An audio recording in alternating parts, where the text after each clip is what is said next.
Sudah nahan tidak mau komen tentang tidak boleh ekspornya batu bara yang dikesankan oleh para buzzer sebagai langkah pahlawan melawan banyak negara, padahal itu ternyata dalam hitungan hari keputusan presiden yang heroik tersebut terpaksa dibatalkan lagi oleh keputusan pejabat yang lebih tinggi dari pejabat pilihan rakyat tersebut. Kebijakan itu dianulir seketika itu juga oleh secara struktur yang jabatannya hanya ad hoc, secara non-struktur tapi dia adalah penguasa absolut. Larangan ekspor batu bara dicabut di tengah jalan. Hal ini menjadi komen Bosman mempertanyakan apa sih yang terjadi, di mana wibawa negara, tergesa-gesa atau memang dikendalikan oleh oligarki. Oke lah, kita bedah sekarang. Pastinya strategi pertama untuk dikesankan menyetop ekspor batu bara adalah untuk berkesan hero atau pahlawan sumber daya alam. Ternyata kita semua tahu apa aslinya. Aslinya, komunikasi heroik itu hanya strategi komunikasi yang menutupi kelangkaan batu bara yang dipakai oleh PLN yang dimanfaatkan untuk cari uang sesuai maunya oligarki. Naiknya harga DMO batu bara sesuai harga pasar ini sungguh menyakitkan hati masyarakat. 2 kali loh harga pasar itu. Inilah masa di mana negara dikendalikan oligarki terang-terangan dan rakyat hanya diem saja, juga pejabat-pejabat lainnya diem saja. Inilah masa di mana batu bara yang merusak alam karena penghasil karbon terburuk diproduksi Gaspol sampai Tiongkok punya cadangan hingga 5 tahun ke depan dan PLN beli batu bara harganya mahal. Harga pasar. Efek dari gaspolnya batu bara tadi di mana oleh Newmine kalau berkuasa akan ditutup, ada 2 hal yang akan terjadi. Yang pasti terjadi adalah naiknya hutang APBN atau naiknya tarif dasar harga listrik. Kalau tarif dasar harga listrik tidak dinaikkan, maka subsidi beli batu bara PLN pasti pakai APBN. Kalau APBN nggak kuat, harga listrik negeri Wakanda akan menjadi negara bertarif listrik termahal di dunia dibanding dengan income per kapita penduduknya. Sungguh, menurut Bosman yang otaknya sederhana itu, menaikkan harga DMO batu bara sesuai harga pasar adalah keputusan terblunder, menambah daftar amburadulnya manajemen bernegara.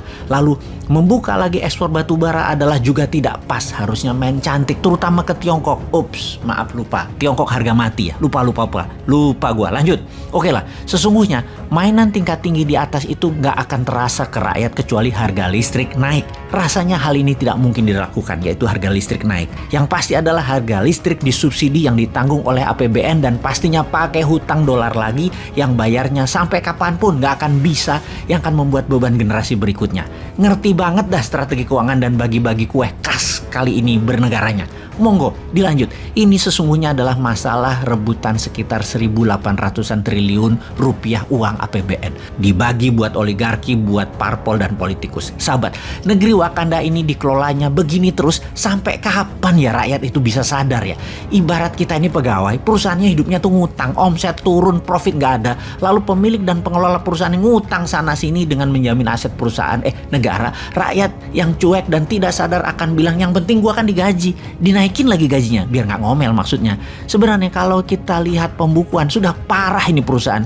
Pejabatnya banyak yang sudah punya pengaman aset di luar negeri, ngumpulin harta selama menjabat dengan mengubah banyak kebijakan perusahaan yang menguntungkan dirinya dan kroninya. Rakyatnya alias pegawainya sesungguhnya sudah di pinggir jurang dan pemilik perusahaan tersebut yang sesungguhnya pegawai juga karena public company tidak sadar karena masih dapat dividen walau dari pinjaman semua, dan ini membuat mereka terlena. Tapi oke deh, daripada terus ngomong hal yang fakta, lebih baik kita tambahin dengan video berikut ini.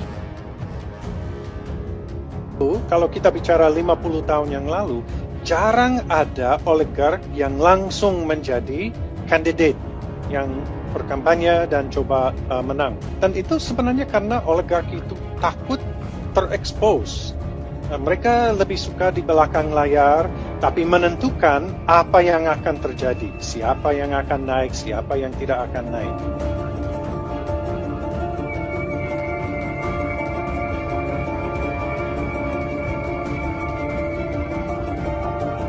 Kita lihat zaman ini sekarang, jauh lebih banyak oligark berani langsung menjadi calon.